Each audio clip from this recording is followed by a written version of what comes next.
What's up, everybody? What's up, you little sexy people out there? You sexy pieces of meat walking around in those two stumps. What's up? Welcome to episode 22 of the podcast. I am here with two special guests tonight. Not one, but two. Two for the price of one, and they are priceless to me. One of them is my very good best friend in the whole wide world. His name is Bean Scare. How are you? What's going on? Thank you for having me again. You're most welcome, sir. And the other guest that we have joining us tonight is the one, the only, the very good mutual friend of me and Being Scared. His name is Matt. Matt, hello, buddy. Hey, how's it going? It's going. I am so excited to have your two pretty faces on screen with me as we do this podcast. All right, so we are going to be doing a movie that came out almost exactly 15 years ago to this day. It actually came out on May 6th, so we're just a little bit off, but it came out 15 years ago in 2005. The name of the game that we're reviewing this time is House of Wax. Have you guys seen this movie before we all watched it today, pretty much? Yes, I watched it. Well, I didn't watch it today, but I watched it like 3 days ago. So it's extremely fresh in my mind, and I purposely did that because I knew we were going to do this podcast tonight. Matt, when was the last time you watched House of Wax? Started it at exactly 4:20 today. Nice. Okay, good. And then I watched it and finished it at this time of recording. I finished it about 50 minutes ago. So it is so fresh in my brain that I'm not going to be stumbling over my words. I know my info tonight, and I took special notes in my brain. So here we go.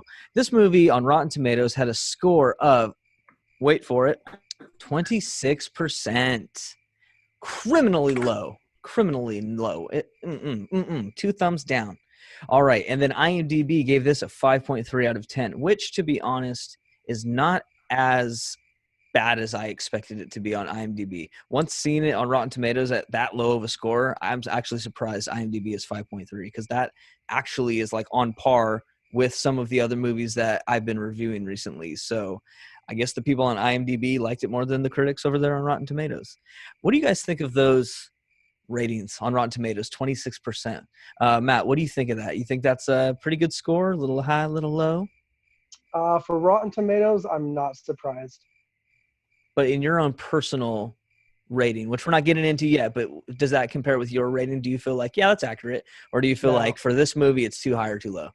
Yeah, it's too low. Okay. What about you, Being Scared? Definitely too low. I really enjoy this movie. Is it a perfect movie? No, not by any means. And there's a lot of parts of it that are very cringy, but 26, is that what you said it was? 26. 26? I mean, come on, man. This movie is good. There's a lot of really good things about this movie. And IMDb, I think that score is low. I mean, but you have to think about, when I think about IMDb, it's always, the score is always, doesn't really make sense to me. Honestly, IMDb and Rotten Tomatoes, the scores I don't really ever agree with, unless it's something like Shawshank Redemption, you know. I don't. Yeah, sometimes, I kind of agree with the scores. Sometimes I don't. But I just feel like lately, scores mean pretty much nothing to me. It's all about my preference and what I like as a movie, because I cannot listen to somebody's opinion, like Chris Stuckman, for instance, like the movie reviewer guy, right? Like he's like, this movie that I just saw was a masterpiece. Like, for instance, Midsummer. He like praised that movie for the movie that it was. He's like, it was the cinematography was beautiful. This guy accomplished so much. And for me, I'm like, ugh, I did not like that movie. So I can't trust what people say sometimes, you know what I mean? Like I can hear their points and why they liked it. But if someone's just going to give me a rating like, oh, dude, 26%, well, going off of what? That's your preference. It might not be the same as mine. So House of Wax. All right. So this movie had a budget of $40 million, which I did, unlike my other movies, I did the information gathering for this movie before I watched the movie. So I started writing down all like the ratings and the who starred in it and the plot and all that stuff. I did that previous to watching it today, which normally I do it afterwards. So before watching this movie, I really only had a memory of what I thought about this movie back when I was like 15 when it came out. And so when I saw that it had a $40 million budget, I was like, 40 million? Like, I don't remember that movie being like that good to where it should have a $40 million budget. But now that I've seen the movie, I can definitely see why it was 40 million, because there was a lot of practical effects and a lot of really cool effects in this movie. So I could see where that budget got eaten up. Plus, at the time, you got Chad Michael Murray and Alicia Cuthbert, who were like the two hot hitters right there. So you had to Yeah. pay them a lot for this movie. So it had a budget of 40 million, but it brought in 70.1 million in the box office. So a nice $30 million return. So that's pretty cool, man. Yeah, I agree. All right. So this movie was directed by, and you're being scared, you're going to get a kick out of this. The same guy who directed The Shallows that you and I reviewed 4 years ago. And so I got to say this. As I was writing it down, his name, I couldn't help but crack up. And I'll tell you why. Because I still don't know how to pronounce that name. Yeah. And if you go back to our Shallows episode, I think it's like episode 6 on my channel, we were trying to figure out how to pronounce the name Jaume. And I was saying, was it like Wam or Wame? Yeah. You were Yeah, saying, that's what, Jum? I don't know, dude. Matt, how would you pronounce that? Jaime. Okay. What'd you say? Wame? Said Jaime. Jaime. Oh, is that what it is? No. Oh, it's not? You're just guessing? Yeah, I'm just throwing it out there. I don't know. Okay. I don't know either. Like, I thought maybe it was like, because it looks like Juan, but with an M-E, so it's like Wame. Yeah. That's what I don't think I've ever seen that name anywhere else ever before in my life. For God's sake, can someone just tell me how to pronounce it? It's Ask been a your friends, 4-year they'll let you struggle. know. And he's a good director, so you know, he also did the movie Orphan, and I'm sure we'll do that in the future. We're going to run into this problem again. Yeah, and speaking of other movies that this director did, this director, Jaime or Wame or June, whatever, his last name is Colette-Sarah. Okay, or Colette, whatever. He did, I feel like I'm going to repeat things I said in the Shallows episode. He did Nonstop from 2014, that Liam Neeson flick. He did Unknown from 2011, that other Liam Neeson flick. He did Run All Night in 2015, that other Liam Neeson flick. He also did The Shallows from 2016, and like Being Scared, like you just said, he also did the movie Orphan from 2009, which that movie needs to be reviewed on this channel because that movie is epically awesome. Yeah. So this movie was also written by Charles Belden, who wrote the story, and Chad Hayes, who wrote the screenplay. The plot of House of Wax goes like this. A group of unwitting teens are stranded near a strange wax museum and soon must fight to survive and keep from becoming the next exhibit. Like the rapper? He gonna pimp your ride. All right. You like a fish? You like to fish? I put a fishbowl in your Cadillac. Dude, you hear the word exhibit and then you think of the rapper. Yeah. Exactly. All right. So this movie stars Alicia Cuthbert as Carly, Chad Michael Murray as Nick, Brian Van Holt as Bo, Paris Hilton as Paige, Jared Padalecki as Wade, John Abrams as Dalton, and then Robert Richard as Blake. All right, fellas. So, Being Scared, I'm going to ask you to go first because Matt's new. I want him to hear how this is done. We're going to go first. You're going to go first with your rating. So, it's going to be out of 1 through 10. 1 being this is one of the worst movies you've ever seen in your life. 5 being just a completely solid average movie. It's not good. It's not bad. It's just average. And then 10 being like, this is one of the best movies I've ever seen in my life. So, Being Scared, what is your rating out of 10 and why? You know, I was thinking about this earlier, and because I knew that you would ask me, because you always do, and I cannot decide if it's either a 7.5 or an 8. I almost want to just say 8 because every time I've ever watched this movie, and I'm down to watch it many more times before I die, I love this movie. I think it's really creepy. I love the music. It's not perfect, so it's definitely not a 9 or a 10, but it's unique, and it's just there's just a lot about the movie that I really appreciate. So but 8 is a really generous score. So, but honestly, I really enjoyed the movie, so I'm gonna give it an 8. I'm gonna give it an 8 out of 10. Holy cow. Can you give me a little bit of that generosity with all that generosity you're giving out? Because that's a high freaking score, my friend. And I'm a little freaking surprised, to be honest, dude. I'm not going to lie to you. There are some bangers that we have done, that we have talked about, and you've given it like, 7. And I'm like, what? And you're like, dude, 7's a good score. But you're giving this one an 8? Holy cow, you must really like this one. I do. There's something about it that I just really like. I like the setting. I like the idea of it. Um, obviously there's the things like Paris Hilton and her performance is nothing special at all. I don't think she necessarily hurts the movie. I don't think her acting was horrible in it. As a matter of fact, I the music though, like the very beginning opening scene with the two little kids in the high chairs, and the music itself is really good. And there's so many parts that are just so gruesome and hard to watch, and you're just like putting yourself in these characters' shoes, and you're like, damn, like Jared Padalecki's character when he I don't Spoiler free. yeah, no spoilers yet, but it's just a lot about the movie that I really really like. Yeah, like I said, every time I've ever watched it, I really enjoyed it. Okay, Matt, 1 out of 10, my friend. What would you rate this movie and why? Spoiler free. All right, I'll try my best to do the spoiler free. I'm gonna have to pretty much agree with being scared. I don't know if I'd go with an 8, but I would go with anywhere between like a 6.6 to, I would say, about a 7. Okay. I think the reason there's a lot of things. I do also agree with the kind of the setting of it. They kind of went with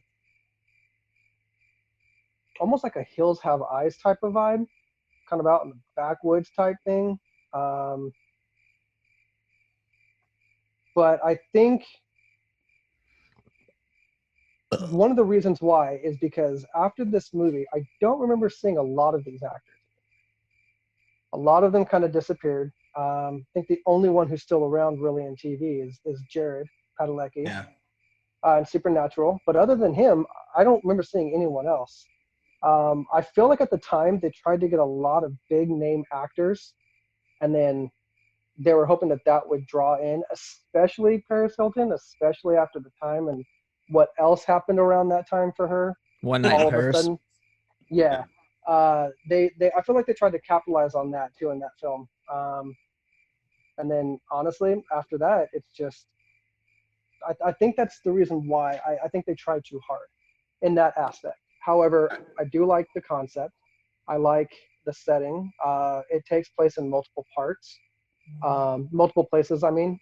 And I just honestly like the concept of, without spoilers, the town. Okay. Okay, I get what you're saying without spoilers for sure. It's just the town. I can elaborate on that a little bit. Is that the town is a really interesting setting for a lot of the plot points, the characters, and the reveals. So the town takes like a big spot in this movie, and that's where a lot of the budget went to as well, because that town is very interesting and a very very cool set piece. All right, so being scared, you're giving it maybe an 8. Matt, you're giving it about a good 6.5 to about 7. Okay, so you guys are wait. I want to change my score. I'm sorry. Do you want to use a lifeline? I have to change it. I'm sorry. You're right. It's a little bit too high. I'm going to drop it to 7.5, and I feel very confident and comfortable with that number, 7.5. Okay, so now we're about 6.5 to 7 to 7.5. Okay, so you're in that whole 6.5 to 7.5 range. All right, here's where I'm going to come in. 6.5 out of 10. Okay, 6.5. I know being scared, it was like drum roll for you, like brrr, psh, what is we should be. Come on, man. It's at least a 7. Come on, man. Hey, you know what? This is what I wrote down my reasons, okay? Because like, here's the thing. The truthful thing that I need to tell you now is when you said let's do House of Wax, I was like, no, I hate that movie. I saw it once and I remember not liking it almost at all. And so when you wanted to do it, I was like, why? That movie's lame. But then you were like, I love it. So I was like, well, because you love it, maybe I'm remembering it differently, or maybe I don't remember how I thought I remembered. I don't know. So I'll give it a try. So I agreed to do it. So we're doing that movie, and as I'm watching it, there are definitely things that are like, ugh, like cringy, so cringy. It's hard to watch. And then there were some things that I was like, oh, dang, this is tight.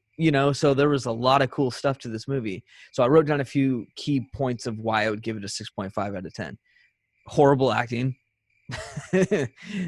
insanely cheesy, great jump scares, visually well done, and creative. So it's got a blend of both. And I feel like the characters, the acting, and the portrayal of each one of those characters is so bad that it drops the movie down really low for me. But then the jump scares are really good. The setting is awesome. And the movie has just a cool way it happens once the things start happening that really like caught my interest and wrapped me into the story. So that shot my score back up. So for me, it can't be a 7 or an 8 because that's way too high for how bad the acting was in the beginning. But 6.5 is better than what it was in the beginning because of how good the other stuff was. So it's like a real, almost a complete even blend of the both, except for the fact that I can't give it a 5 out of 10 because this movie is way better than just completely average. Does that make sense? Yes. Agreed. Wait till we get to spoilers so I can really just dive into this wax sculpture of a movie. All right, so this is going to wrap up the spoiler-free part of this podcast. So if you haven't seen this movie, Matt, I'm going to ask you, what kind of horror movie fans do you think will like this type of movie? Oh, come back to me. All right, that's what she said. Being scared. Uh, you know, I think that anybody that likes a horror movie that is not, first of all, there's no paranormal, anything like that. The whole concept of the movie it's a bit out there, but it's not impossible. So if you're only a fan of paranormal activity kind of movies and ghost movie, you'll probably think this movie is awful. But if you like slasher movies, like Scream and the old school Friday the 13th, stuff like that, then I think you have a better chance of appreciating this one. It's so funny that you said those two movies specifically because I was thinking that too when I was watching it because I got this really Friday the 13th old school vibe from the movie. So it was like kind of a current movie with the old school type of horror, like the whole old school slasher type of film. Yeah. And I feel like the types of people who would like this movie are the kinds that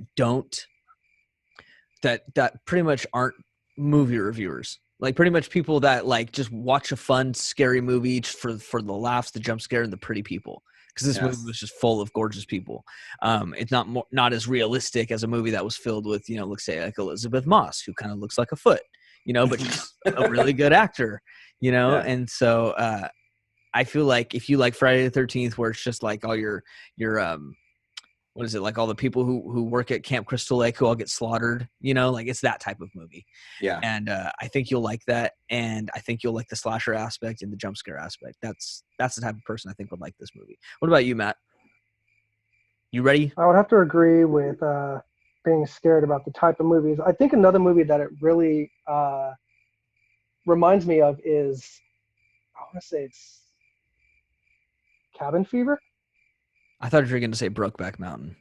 No, honestly, no, that's not a scary movie. If I remember correctly. I think that another movie just came to mind that it really gives me vibes of Texas Chainsaw Massacre. Yes, yeah. How Leatherface is kind of out there to, obviously he's going to cut people up with the chainsaw, but he's got another motive behind it. He's not just doing it just to kill them. He's doing it for a very specific other reason. And I feel like the killer in this movie is similar. I think this is a complete blend of Texas Chainsaw and Friday the 13th.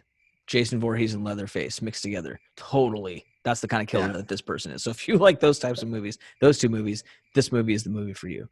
I All don't know. right. I kind of feel like Jason Voorhees though. He's pretty supernatural if you consider the fact that there's multiple movies afterwards. He never dies. Keeps coming Yeah. back. Yeah. Leatherface. It's a one-time movie. There's no, if I'm not mistaken, there's no other sequels afterwards. I thought there was. I thought there was a number 2. I know that there was a remake recently.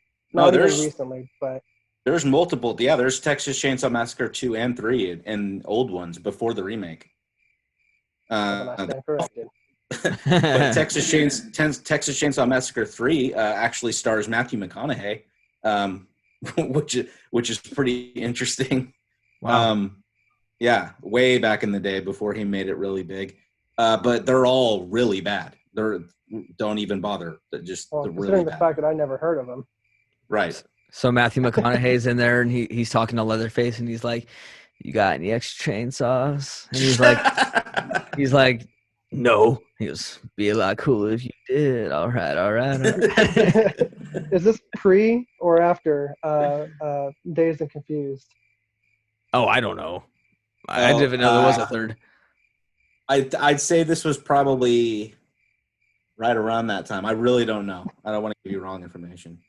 Definitely probably near it, though. All right, so this wraps up the spoiler-free talk of the movie. And so I'm giving you 5 seconds to get away from your computer, get away from your phone, whatever you're listening to this podcast on. Okay? 5, 4, 3, 2, 1.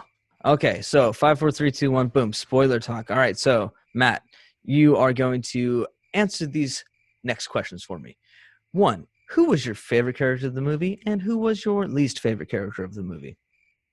My favorite had to have been Jared Padalecki, who played Wade. Yeah. Honestly, I've always liked his acting. He always plays a respectable character. I think someone who a lot of people can relate to. Totally agree. In this one, he played the boyfriend, or if he was even considered the boyfriend of the female main character. And there's a lot of times where he was jealous of other people, but he was never over the top about it, never started any fights. I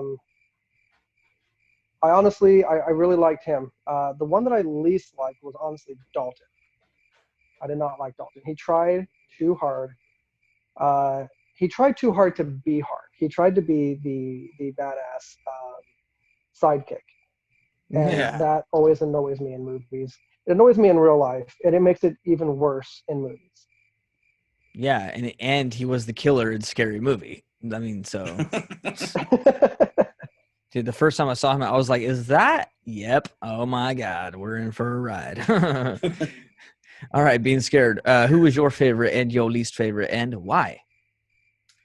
My favorite character was Harley, just because she's a character. Carly. Yeah, They just said What's her Harley, name? like the motorcycle. No, Carly.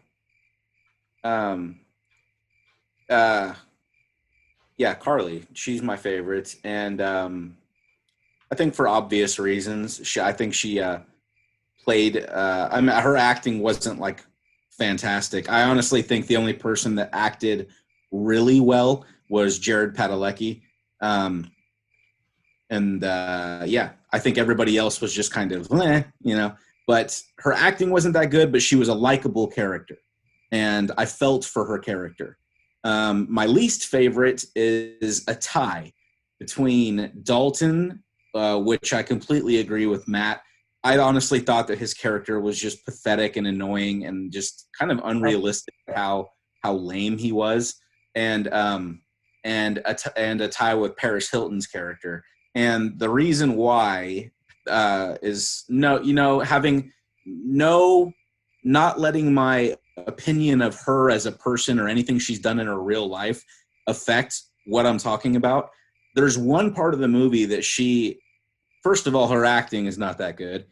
And the one part that I'm really talking about that really made me dislike her character is when she's in the tent and she's about to like get it on with her boyfriend in the tent, and she starts like stripping, and she's like wearing this like sexy red lingerie or whatever she's wearing, and she's about to strip, and they're about to, obviously, like she's like trying to turn him on, right?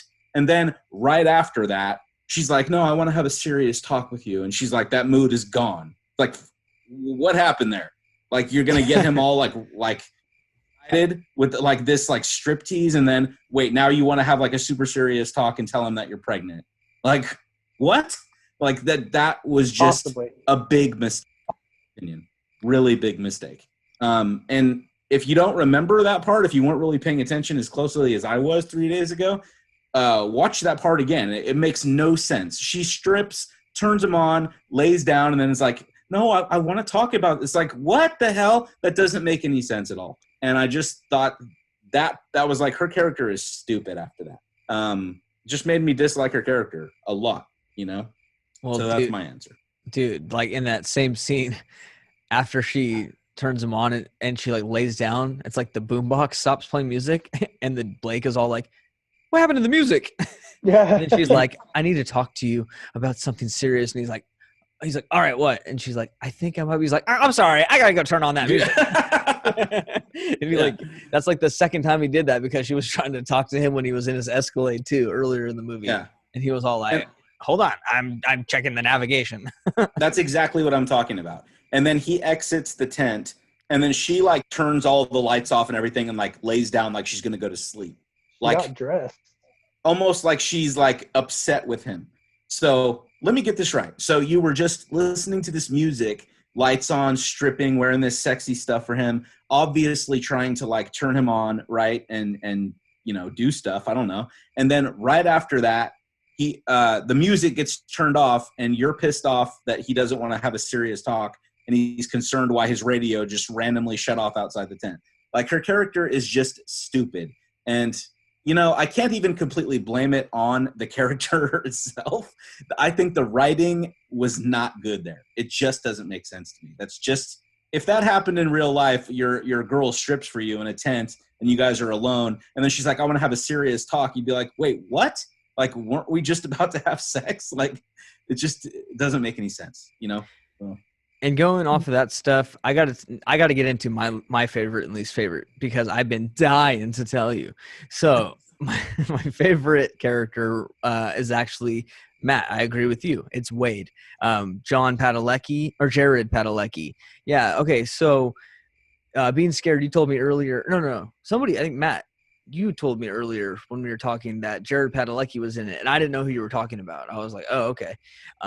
Honestly, I thought it was the guy from Roseanne, who was also in I Know What You Did Last Summer. What was that guy's name? Galecki or something? John Galecki or something like that? Oh, Johnny Galecki? Yeah. Yeah, that guy, when Padalecki, and then I heard that, I mixed the two actors up. And then when I was watching this movie and I saw the character Wade, I was like, oh, that guy. That's the guy from Supernatural. Oh, okay. And then what his character reminded me of in this movie was a lot like the same character he played in the Friday the 13th remake, which also had the same like redneck trucker dude that was throwing the roadkill into the middle of the pit. That guy was also in Friday the 13th remake, and he was the one who was trying to like sell weed to the people. Do you remember that?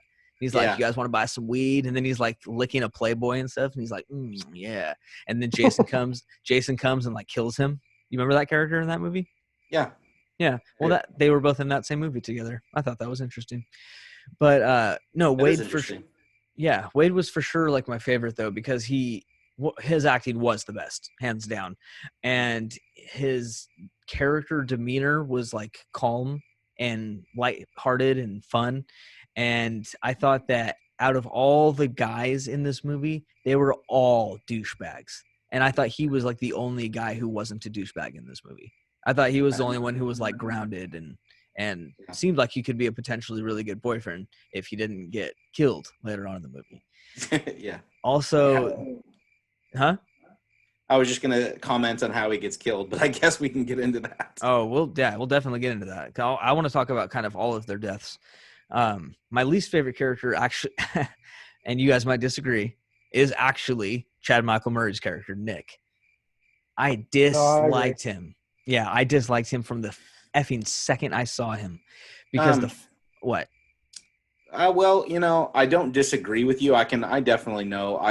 I, he, he's definitely not like a super lovable character. I think he definitely tried too hard to play like a badass, and that was kind of annoying to see. Like when he throws the beer bottle at the headlight, and then he like just the facial expression, like you know what I mean? Like I'm a badass. I don't know, just it was a little over the top. But once he started to like be like the save the day kind of character later on in the movie, then he became much more likable in my opinion. You know why he became likable? Because he wasn't trying to be cool anymore. He wasn't Right. trying to have this facade.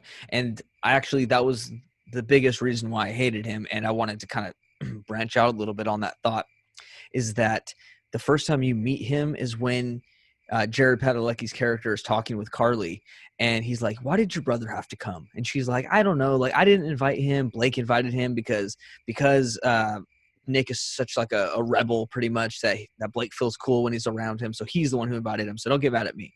And then the first time you see Nick is when he walks out of the store and he's drinking a beer, like in the store, and then he walks out, and the way he's holding his The beer way, bottle yeah, was like douchebag alert, douchebag, and like he's holding it like not how you would hold a beer. He's holding it like in between his two fingers, and then he does that like hold it straight up vertically in the air to drink out of the bottle drink, like every cool guy in the world does apparently. makes you want to slap the bottle out of his hand. Well, contrary, what he does next is he kicks a homeless guy's change out of his hand. He goes, "Get a job." Like, dude, you don't have a job. Like, you're like you just used to be an inmate, bro. Like, I know. you're a piece of crap. Who Well, are you judging? and then the piggyback on top of that, then Dalton sits there and makes that stupid sidekick laugh, like he's laughing at what Oh my his gosh. I know. boss just did. Well, yeah, because like to him, like Nick is the cool guy. He's the rebel, Yeah. and being scared. What you said perfectly nailed that too. When that truck kind of rolls up on them while they're camping or whatever, and he just has his lights shining down on the group, and they're like, "Yo, turn your lights off, man!" And then Blake is like, "Yo, turn that lights off, or I'm gonna whoop you down." And it's like, "Okay, hardcore guy," and then all of a sudden, like out of out of like the back of the group, here comes Nick trolling through, like, "Oh, I'm gonna handle this." And then he comes up and he's like, "Hi, man, what's going on?" No, but then he takes the beer bottle and they're like, "Nick, just relax." And he like throws it and smashes the light. And then that super douchebag, corny look that he gives the guy, like, "Yo, bring it." Yeah. You want to Yeah. fight? I'll take you down. It's like, dude, you're not cool. And then like even the way that Nick's character is sitting in the chair around the fire and stuff, he's like, he can't just sit like a normal guy. He's got to be all like laid back, like one arm over the back of the chair, drinking his upwards beer. I was just like, and he's got a super lame tribal tattoo on his shoulder as well. I'm like, I don't know, maybe it was the way he was acting, or maybe to me, Chad Michael Murray is not like a hardcore looking guy. Like, dude, you Yeah. were on One Tree Hill, bro. Like, you are not a manly man by any Yeah. means. Don't act like one. Like, put some muscles on you if you want to act that way, Mister Yeah. Lean Machine. All right, so as I now definitely think. huh? Sorry. No, you're good. I just wanted to say. I just definitely think that he was miscast. Yes. What do you think, Matt? Did you like his character or what? I get why he's acting the way he is. If you've watched the movie, he's him and the main character, main female character. I can't remember her name, Carly, Marley, Yeah. whatever. They're twins, Yeah. and if I'm not mistaken, she says something later on that she did something, and he got blamed for it. And then after that, it just kind of was this domino effect where he always was blamed.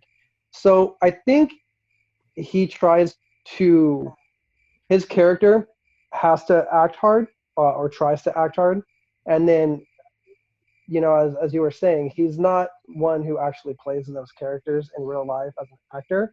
So him trying to play that probably was a stretch, and he only could.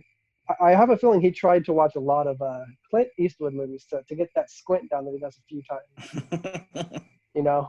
But then as being scared said earlier, once he actually has to step up and protect his sister, I think that's why we all kind of started to like him at that point, is because he's going to do anything possible to protect her. And honestly, he does pretty good at it as the actor.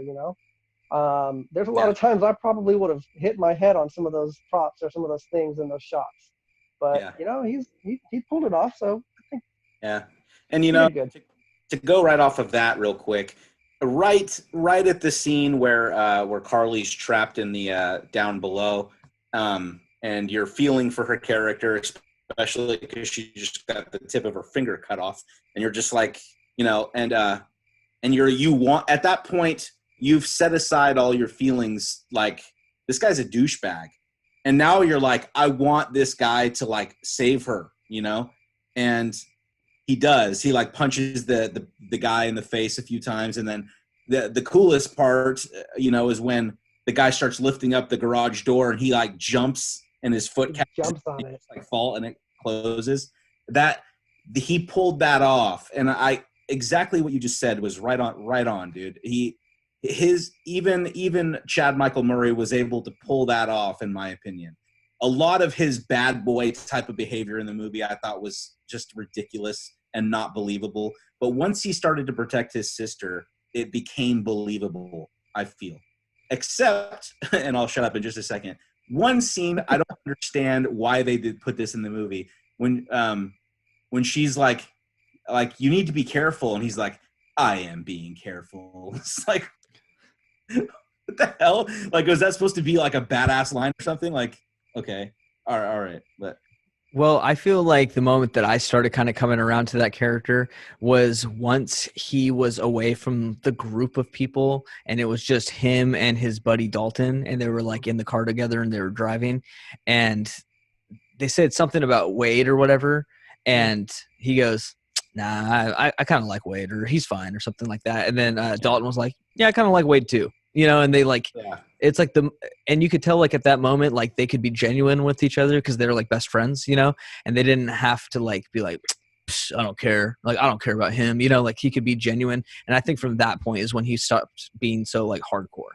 And that's when I started liking him. And then, yeah, like you said perfectly, when she gets her finger cut off, which, oh my God, when she gets her finger cut off and it's just gushing blood, and she rips open her lips pretty much to basically, when she rips open her lips pretty much to like call for her brother, and then like he turns around, starts fighting the guy, dude, that moment just like completely just was like, oh yeah, here we go.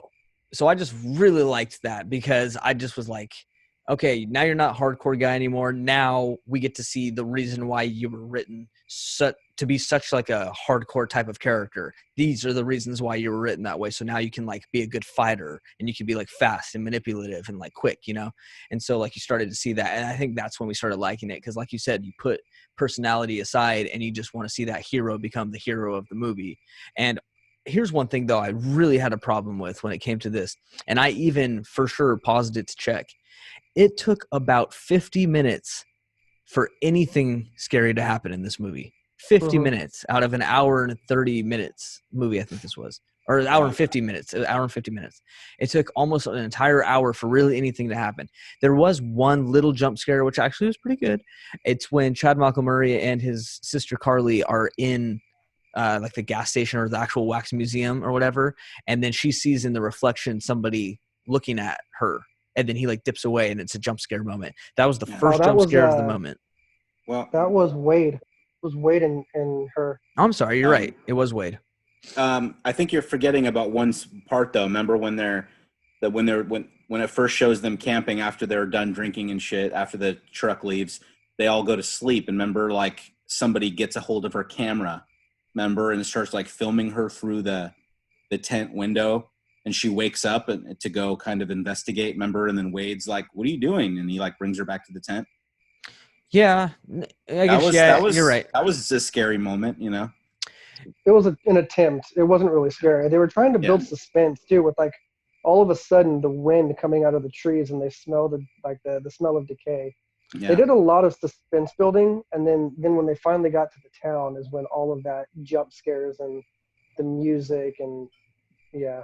Yeah, I felt, yeah, I don't know. I guess it's hard for me to pinpoint which I felt was like the first scary moment, because there were like I guess you could even say the truck pulling out with the lights on is your first kind of like ooh type of moment. But for me, I would say the first time things really started popping off was when Wade goes into that house and he gets like caught by whatever that bad guy's name is.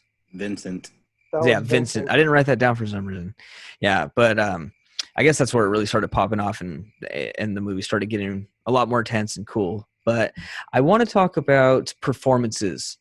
I want to know who you guys thought had the strongest performances and the weakest. And Matt, I want to go with you first. Who do you feel like had the strongest performances? And I go back to Jared Padalecki as Wade and his performance. I didn't really even realize this, but he was in Gilmore Girls. I think that's where he started off. Yeah, Was in Gilmore Girls, and then he did, if I'm not mistaken, I want to say he did Flight of the Phoenix next, the remake for that one. I didn't see that one. And unless that one is after this, but again, he's a good actor. He's obviously, he's good enough to be on many, many, many seasons of Supernatural. Uh, I really liked his acting. I think again,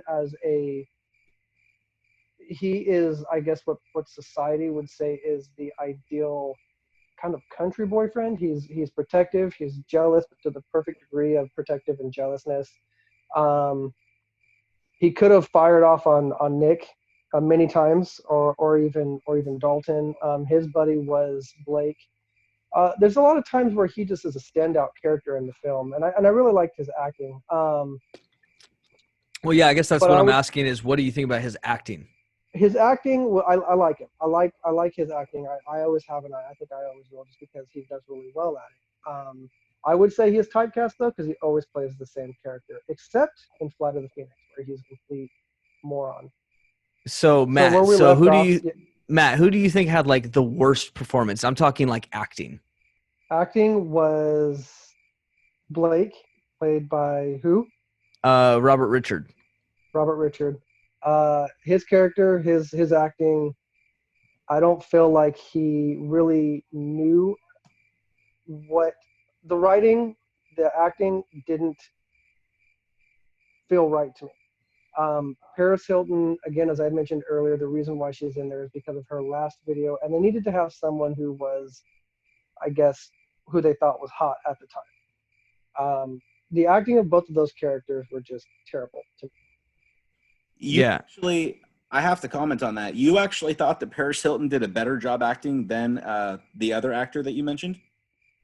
Because I thought her acting was awful. No, I thought hers was terrible. Hers, the two of them, that couple, Yeah. Blake and Paris Hilton's character, they're I don't even see the point of them. Their acting, honestly, every time they got on screen, I was annoyed. The only part I liked about Paris Hilton was her death, and I will leave that one alone. I thought her death was awesome. And I think who I felt like had the strongest performances was definitely Wade. Like, not because he's my favorite character, but because I just thought out of all the characters, he acted the best. He was the most convincing. Everybody else basically fell into like a stereotype of their character, and I felt like the dialogue, the acting, the performances, everything when it came to these characters was pretty god awful. I thought Alicia Cuthbert was second best acting. There were moments though also where she completely was just like corny, and there was nothing in the movie that showed me that she was hardcore like her brother was. Like, there was a lot of moments that showed me that he was hardcore, but there was nothing that showed me that she was. So then towards the end of the movie, when she's fighting off Vincent and stuff, she's like, I got this. And she like goes full on and like fights him and stuff. And it's like, Yeah. well, could you Vincent hold your and own? Bo. Huh? Vincent and Bo. Yeah. I mean, I'm glad that she stepped up and did what she needed to, and she wasn't like a weak woman. I like that they wrote her to be a strong character, but still, it was like, well, are you strong? Like, do you do kickboxing or something? Like, they didn't give us any backstory, which I kind of felt like this movie suffered from as well. Like, I didn't get much backstory. I just, Yeah. they kind of just, I honestly, I didn't even know who was really friends in that group. It kind of seemed like a group that like, Yeah. that they, like, parts of them were groups that were all Yeah. one Like, big group. yeah, like Dalton and Nick were kind of friends, and they're like, wait, is Nick and Blake friends? Like you know what I mean? Like who's the group and who's not really in the group? Yeah, I completely agree with that. Yeah, is Wade like one of the friends as well, or is Wade this the boyfriend of the sister of the brother? You know, like where's the dynamic? Who The way actually I is the core center of the group? Sorry, the way I got it was that Wade and Blake were friends. Blake was friends with Nick, which is why he invited him, so he was cool. And then Nick and Dalton were friends. So it's kind of like this Where does love Wade and Carly come in? quadrangle. Well, the sister of Nick, Carly is the sister of Nick. Um, But real quick and though, if you're talking about, because it's kind of fun trying to link this together. So there's the moment in the beginning before you even meet Nick, and that's when Wade is like, "Why did your brother have to come?" And she goes, "Blake invited him." And right, so Carly, yes, is the sister of Nick, but is she also the friend of Blake, or was Blake's Wade the friend girlfriend. of Blake? Yeah, that she came with Wade, and Wade and Blake are friends, or like I don't know. It's hard to So pinpoint.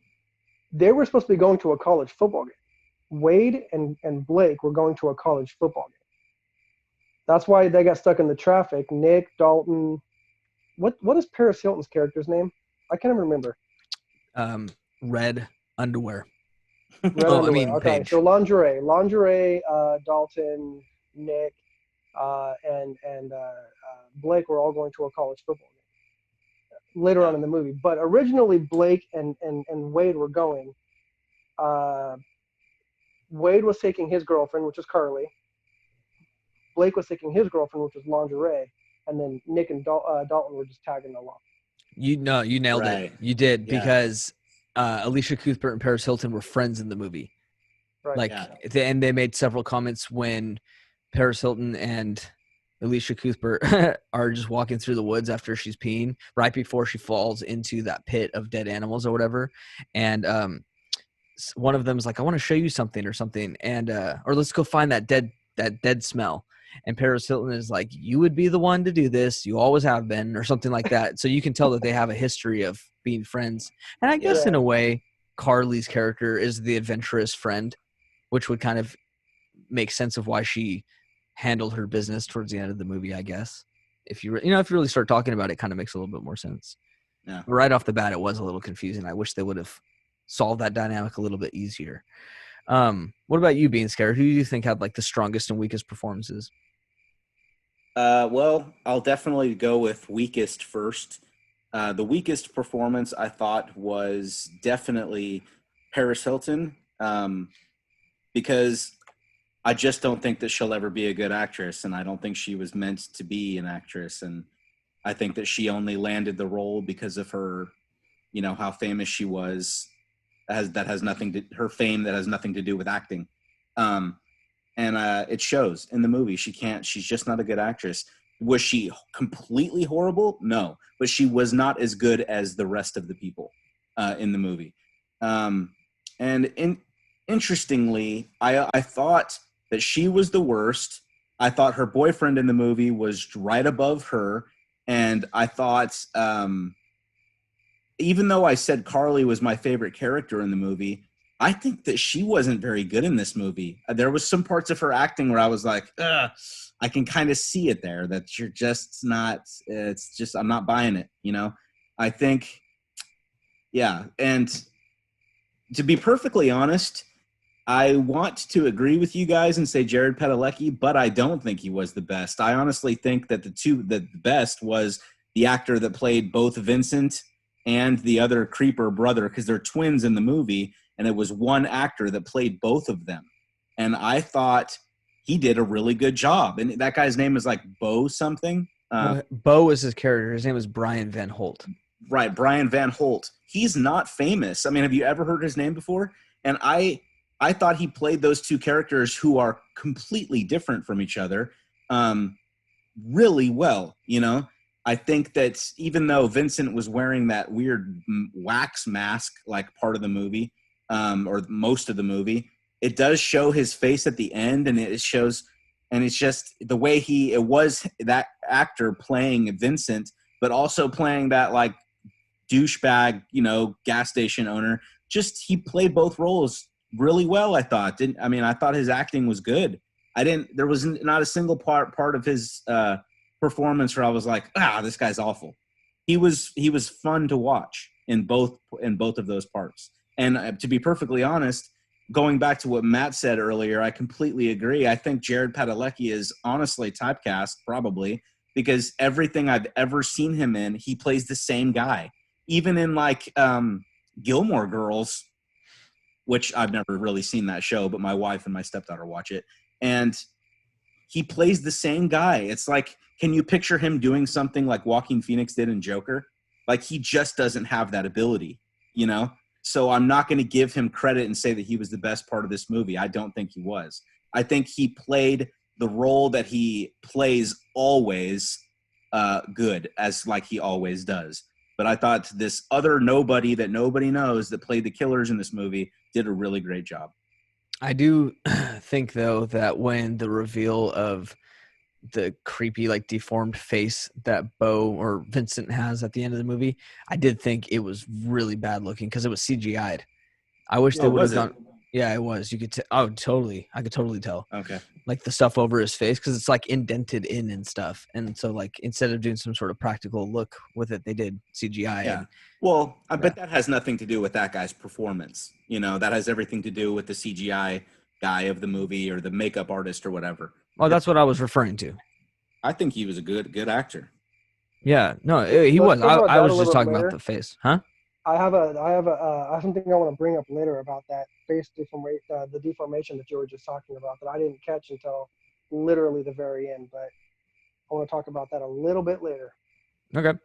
I guess let's talk about when they, towards the end of the movie, end up in the wax house and they're starting to realize that the wax figures that are in there were actual people and there's still like dead people underneath the wax. I thought that was like pretty good. That was pretty creepy and nasty too. And I felt like this movie got way nastier than I remembered it being. I thought it was just like your average slasher. I did not expect to get like your heels cut. I didn't expect to get knives up the heels. They did a lot of heel action.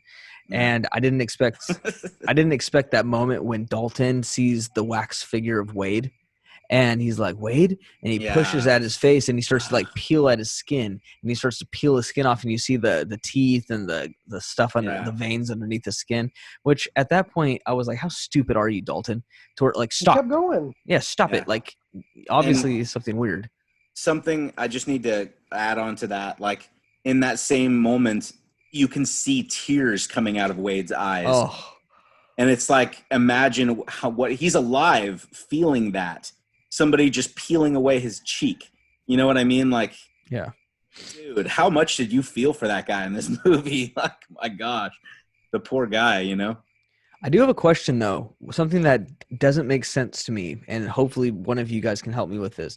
So Wade's demise happens when he gets strapped up to that chair and then he gets like his lips and his face waxed pretty much. And then he gets covered in wax, correct? Yes. Correct. That was Wade, correct? Yeah. Correct. Okay, then I'm having an issue here because later on you see Wade sitting at the piano and that's when Dalton is peeling his face away, correct? Yeah. Mm-hmm. Okay. And then later on, Chad Michael Murray and Alicia Cuthbert go into that basement and they see Wade still sitting in that thing. No. That's Dalton. That's Dalton? Dalton. Yeah. Because his head fell off, right? Yeah. Because Vincent Chad cuts his Michael head Murray. off. Yeah. Without spoiling the deaths and stuff like that. You can spoil him. Yeah, we're in spoilers. So, I know we're in spoilers, but we were talking about each death individually. But let's jump into that. So that's when Jared Padalecki is sitting there as Wade at the piano. He doesn't meet his demise downstairs. That's when Vincent is getting him ready to make him a waxed figure, because he puts the wax on his eyebrows and his lips, and then he rips off that cloth and he basically gets the hair off, so that way he can actually put the wax on and the wax will stick. Yeah. So then he puts him up on the piano. Dalton comes in, starts peeling him like an idiot, And not only going back to what being scared said, he's crying because number one, that shit hurts like hell. But he's also trying to warn Dalton that Vincent is right in front of him with his back turned, because Yeah. you see him looking back and forth between the two of them. And that's when Vincent starts fighting Dalton. Dalton falls down the stairs of faces. And then Vincent walks up and takes those two knives, cuts his head off, and then pulls his body to the wax chair, which Chad Michael Murray later on, when he sees his friend, he's like, let's get you out of here. And he's grabbing the head thing, and then the head falls off. Yeah. Right. That's Dalton, Okay. not Wade. Yeah. I guess that threw me off. Just to go onto Wade's demise just a little bit longer, if you don't mind. What's something that I just watched it a few days ago, and something that I thought of while I was watching it is, so what happens to Wade? He gets his heel cut, he gets stabbed in the chest, he gets dragged down to the basement, he gets his facial hair ripped off, and then they sit him in the chair, and then when they start spraying the hot wax on him, which is most definitely hot, it's like boiling hot, right? They start spraying his entire body completely naked with this hot wax, and you can hear him scream in that scene a little bit. Because he's getting boiling hot wax poured all over his body, right? Isn't that what you guys got out of it? Yeah. Yeah. Okay, so, and I'm 99% sure that that's what happens to him in that scene, and that's what they were going for, is to have you believe that they're spraying ridiculously hot wax on his body. And that's why when Dalton starts peeling away the wax, it's peeling away his face, because when they sprayed the hot wax on him, it like pretty much destroyed his skin all over his body, right? Yeah. Mm-hmm. Okay, so what I was thinking of, and this is a very morbid thought, but what if, I was just thinking what ifs, what if somehow the rest of the movie, after Wade had this happen to him, what if somehow Wade was rescued at the end of the movie? Would he have been able to have been saved by any doctors or anything? Like, how would they have taken that wax off him without killing him and taking off all of his skin? And it was such a sad thought. I felt for this character so hard. And it was just like, what an effed up way to die. And even if he hadn't died in the movie, if he had been rescued, do you guys think that there would have been a way to save him? No. No, I don't think so. No, because Like, your body would eventually, knowing a little bit about the human body, eventually your body would have started rejecting all of that. You would have gotten blood poisoning, all this other stuff, and you would have died a lot more painful, which is why, if you think about it and know anything about medical, all of those people died pretty terrible deaths. Number one, they were all alive besides Dalton, they were all alive while they were being made into wax figures.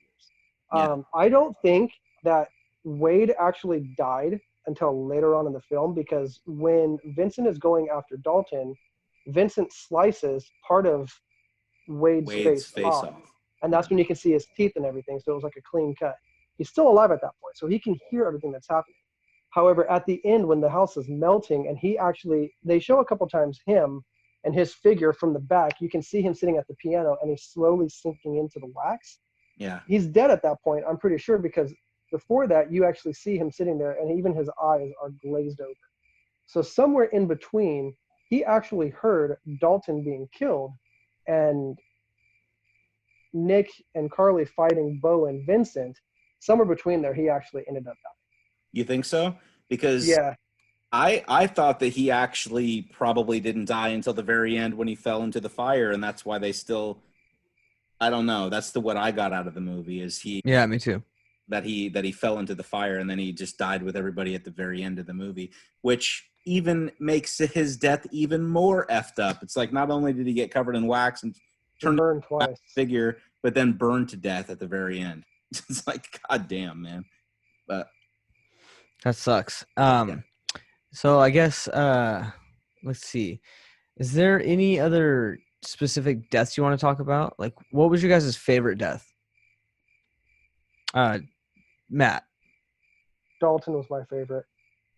I think the one part that annoyed the hell out of me, though, is after, because honestly, that one was the most badass. Yeah, Wade got his Achilles tendon cut, got stabbed, got dragged, got manhandled down those stairs, and he's a big dude. So when he's legit being dragged, that's full on him being dragged. Uh, Dalton though, when he falls down the stairs and he's kind of dazed, and Vincent walks up, he's got those two knives. He doesn't just like take an axe to his head. He literally takes those two knives, crosses them, and cuts his head off, then grabs his legs and pulls his freaking body, which is still attached to his head, and he just basically, and you can hear the sound, and it's all liquidy and slimy sounding, and he pulls his body away, and then his head falls to the side. When his head falls to the side and he blinks 3 times, that annoys the hell out of me. Yeah. But other than that, I think that was the most badass death. Besides Paris Hilton, like she got the pipe in the head, but Dalton was my favorite death. What about you being scared? Who was your favorite death? Favorite death? You know, I kind of want, I just spoke about how I don't think that Wade died until the very end when he fell into the fire, but I almost kind of consider him as it counting one of the deaths when they put the wax on him and made him the figure. I consider that his death, not the fire at the end. You know what I mean? I don't know. Even Wade, if I'm just giving you an answer, I feel like his was just so effed up and sad and entertaining, to be quite honest. So, I think that's one thing that is the common denominator with all of the deaths is that they are all very entertaining. yes. This movie is very entertaining. Like I said, the beginning is frustrating because of the cringe and because of the acting and the stereotypes and all that stuff. But once it starts kicking off, it kicks off, and it's very entertaining. And I want to talk about the visual effects of the wax house melting while they're inside fighting Vincent, because I truthfully felt like that was masterfully done. I thought it looked so good, and I was like, dude, show me how you did that behind the scenes, because that was Yes. really freaking awesome. What Yeah. did you guys think about that melting house and the fight that was taking place at the same time? I completely agree. I thought it was awesome. I actually did. It's funny that you bring this up because I looked it up a little bit, just some trivia behind the movie. And the scene where just that whole set piece that it made of wax was so cool. When it was actually melted at the end was so awesome. But I do know that they used peanut butter in a huge abundance for some of that, and maybe not all of it, but I definitely know that at the end of the movie, when Carly steps on the bed to kind of jump away from Vincent, when he like goes to like stab her or whatever, she steps on the bed, and her foot kind of sinks into it, and that whole bed is made of peanut butter. And it was just reading that, I was like, man, how fun would it have been to be there at that set and been a part of making all that stuff? And man, that would have been fun. And I think the real question is, how many beds of peanut butter did they make? Because they didn't do it in one take. they're like, all right, well, we only have 100 more jars of Jif. So, I don't know. It's a good question, but yeah. Matt, what did you think about that set piece? Well, based off of what you were just saying about the bed, I wonder how many times the people who actually create the sets came back in and someone was sitting there eating a peanut butter and jelly sandwich, and they're like, God damn it, we got to start all over. Half the pillow is gone and the crew made sandwiches. The director's like, where did you guys get this peanut butter? And they're like, well, we had extra. He's like, you guys. Somebody's like, where's the dog? Where's the dog? Oh, Where the heck is Jimmy again? God dang it. Jimmy, would you freaking pull your pants up?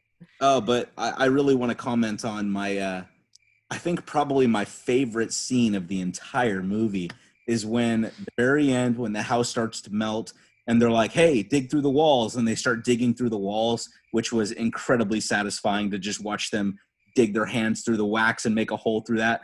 but then they start crawling through it and it's melting on top of them as they're crawling through. It's like, dude, how? And how much did that cost? Like, you know what I mean? It was just so cool. All right, so let me spoil that for you because honestly, that was one of my biggest faux pas about that movie.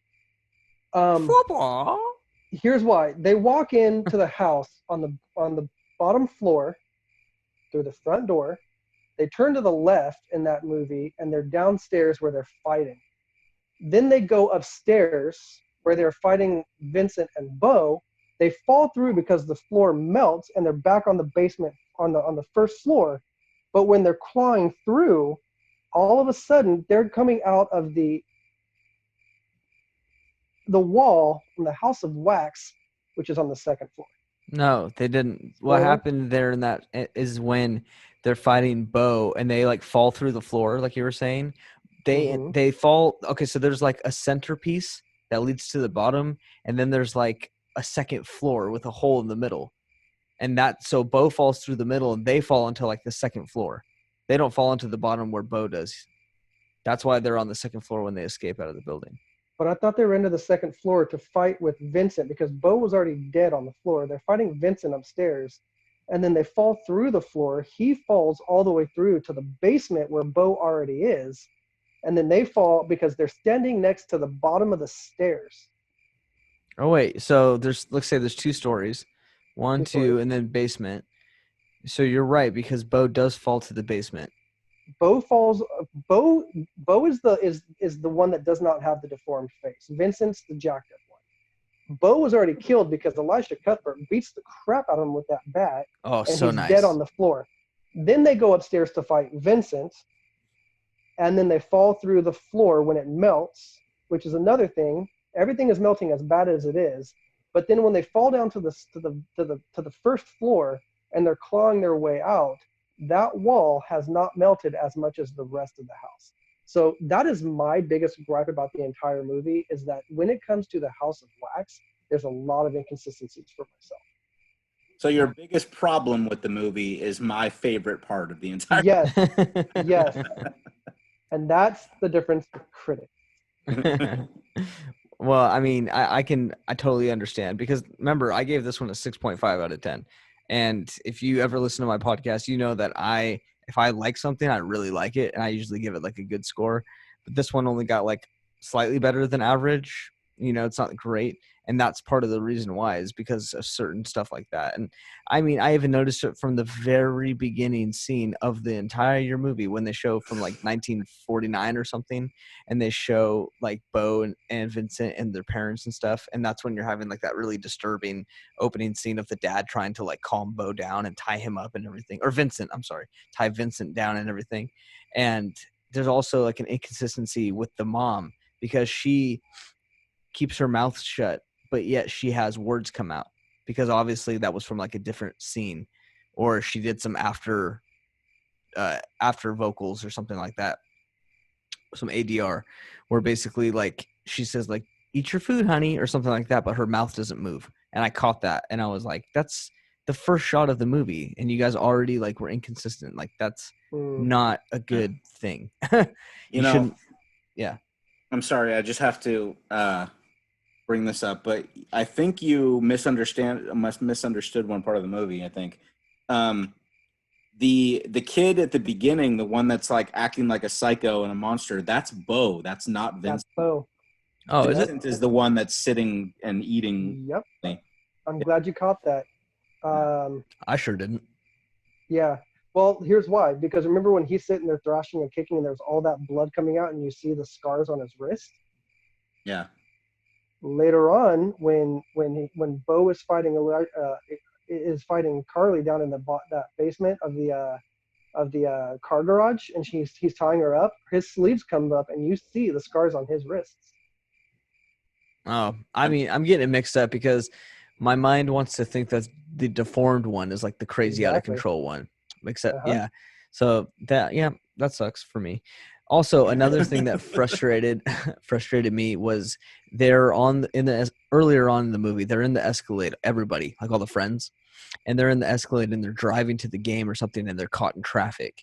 And Paris Hilton is like, you should just turn around. Just turn around. I'm like, you're on a one-way freeway. Like, what do you mean turn around and go where? You're stuck in traffic. Like, did you guys catch that at all? Yeah, I not only didn't. that, but if you look at the placement of the vehicle, they're merging from one freeway to another. So they're literally on a bridge connecting one freeway to another. So they can't even turn around. Maybe Yeah. they should have said turn around at the next available, like, I don't know. Yeah. Yeah. You Take have the next GPS exit. as well on that damn thing. Yeah. They could have easily just altered the script and have been like, yo, you're on the freeway right now. Obviously they can't turn around. So just instead, Paris, when we go again, just say, you guys should just turn around at the next opportunity or the next exit or whatever, you know? Yeah. Take the next exit and let's go home, Yeah. something. But instead, it was lazy writing, and they should have had that script tight butthole. So I also want to talk about at the very end, there is a small twist, and it was a twist that made no difference to the movie, but I was like, oh, that's kind of cool, I guess.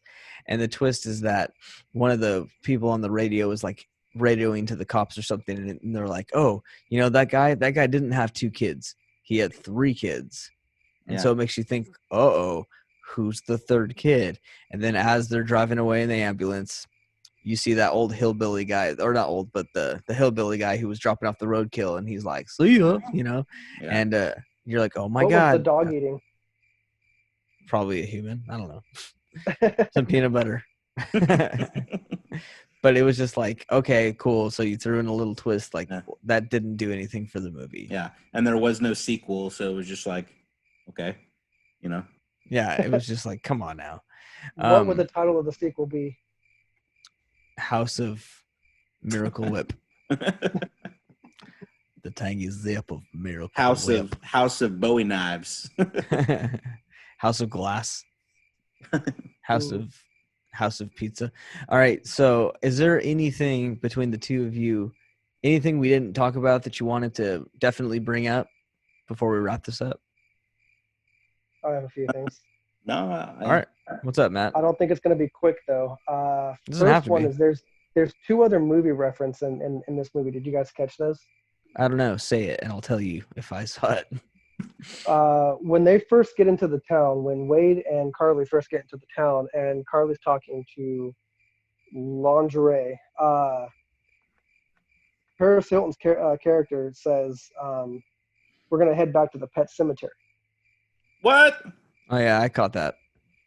Not only that, but then later on, when Bo is tying down Carly and he's super gluing her mouth shut, which she later basically rips her lips apart to yell at Nick, Awesome. he tells her, "You need to keep those pretty." What does he say? He says, "We got to hush that pretty little mouth," which is a Deliverance reference. Oh. I've never seen Deliverance. Oh man. Hmm. Yeah, that's another one. You guys should. That should be another one we review then. I just deliver mail. Yeah. That's the only deliver in my life. Bad joke, but I'm full of them. I'll be here all week. Okay. What about you, Bean Scared? You got anything else you want to throw in? One last thing. My favorite part of the movie is the music. I thought the music was very creepy, like at the very beginning. And when Carly is walking through the wax house and like she's getting freaked out and all the wax figures are like just like smiling and they look super creepy. The music that they used in that movie was fantastic. And for me, it added a lot of the creepiness factor and probably was really what affected my score so much. Well, definitely not the soundtrack music though, because they were playing like Disturbed and stuff, and that was like so distracting and annoying. It's like you have to have this hardcore metal music. It's like so I'm not talking about that at all. I'm talking about the creepy museum music that they used. Yeah, I understand. I agree with that. But the other stuff was like, ugh. Yeah. Let's see. Is there anything else that I want to say about this movie? I will say this: I saw it once when it came out, and I remember being like, "This movie sucked." And then I will say, watching it again today, it was much better than I remember it. And maybe it's because I'm older. Maybe I just see movies differently now. But it was a lot better than I remember. and it was entertaining. I'm probably not gonna watch it again ever. Probably not because it's like I didn't enjoy it or anything, but it's just when when I think of other movies that I love, there's so many more that just skyrocket over this one, Yeah, and I'd rather watch one of those again than this yeah, one. You know, I feel you. so yeah. You know, I have a question though. In the last podcast that I did with you, I did something at the end, and I'd kind of like to do it with us three right now. Is there maybe like a compromise score that we could all agree on, and see if we could kind of meet in the middle with a score in this movie? Well, I gave it a 6.5. Matt, I kind of bent the rules a little bit for you, but normally I require a solid score. You can't have a this between this. It's got to be it's either a 6.5 or it's a 7. Then I'll go 6.5. Okay. 6.5, Okay, so 6.5, and then 7. I'm at 7.5. So do you think that we could all maybe compromise and give it a 7? Is that possible? Well, I guess it's going to See have to it be. being, That's the I could middle see it. number. I could see it being a 7. Can you guys being a I 7? I'm sorry, dude. I cannot see it being a 7. No Um, compromise. I can no, I can't. I really can't. I recently the last episode I put out was Grave Encounters that I reviewed with Swamp Dweller, and he gave that one like an 8 or an 8.5, and I gave it a 6. And then like while we were talking about it, I was like, you know what? 7. I can see it being a 7. And I raised my score, but for this one, I want to give it a 7. I really do. But every time I think about upping my score, I think about how bad a lot of those characters were. And they were Yeah. really bad. So Chad Michael Murray was just horrible, horribly miscast and horribly acted. So bad to where I can't give it a higher. I can't put a 7. I can't give it a 7. Dude, there are so many movies that are 7s that are like way better than this movie all around. All right. Well, I was just asking. What about you, Matt? Do you think you could maybe give it a 7? Um, I think I think I could. Here's a reason why. There is a very deep and detailed story behind Vincent and Bo's family. I don't know if you guys caught it, and it's incredibly symbolic. The father essentially was run out of a professional career as a doctor and a surgeon and ended up going to this town where they're at because he does side jobs for surgeries that he should not be doing. That's against basically the law. And that side job surgery that he did was separating his conjoined Siamese twins, which is why Vincent has that jacked up face. Now, when Vincent is fighting Carly and she goes upstairs into that room, she pushes a wax cradle against the door, and there is a statue or a wax figure of the conjoined babies, which Vincent goes all shining on it and cuts the door open and slides down and separates the babies. Yeah. Then, when they die, when Vincent falls through the roof, he lands right on top of Bo and ends up in the same position Yep. of where they were born. So I think that is the only way that I could end up making it a 7 is because of how I don't know if many people caught that. And that's one I thing that did. we didn't talk about. That is very detailed. I really Yeah. like that. And I think that's the only saving grace that I could make it a 7. You know what? I'm so glad that you said that because I promise you, I did catch that a few days ago when I watched it. And when the knife comes down, when he sticks it through the door and it comes down and cuts them, and I was like, okay, that's cool. That's kind of symbolic. And then at the very end, when Vincent falls onto his brother, and then they sink into the fire together, and it's the same thing. And it's like, okay, so exactly what you just hit the nail on the head perfectly, because that is meticulous filmmaking right there. Not even everybody caught that. And the people that did appreciate it. And I did. And I don't know why I didn't bring it up earlier. I just didn't think about it. But you appreciated it. And it's just, and that's the director. That's this director, which, by the way, I would like to point out that Juan Colette Serra, however the hell you say his name, this was his directorial debut. And come on, like you can't judge him too harshly on his first time out there.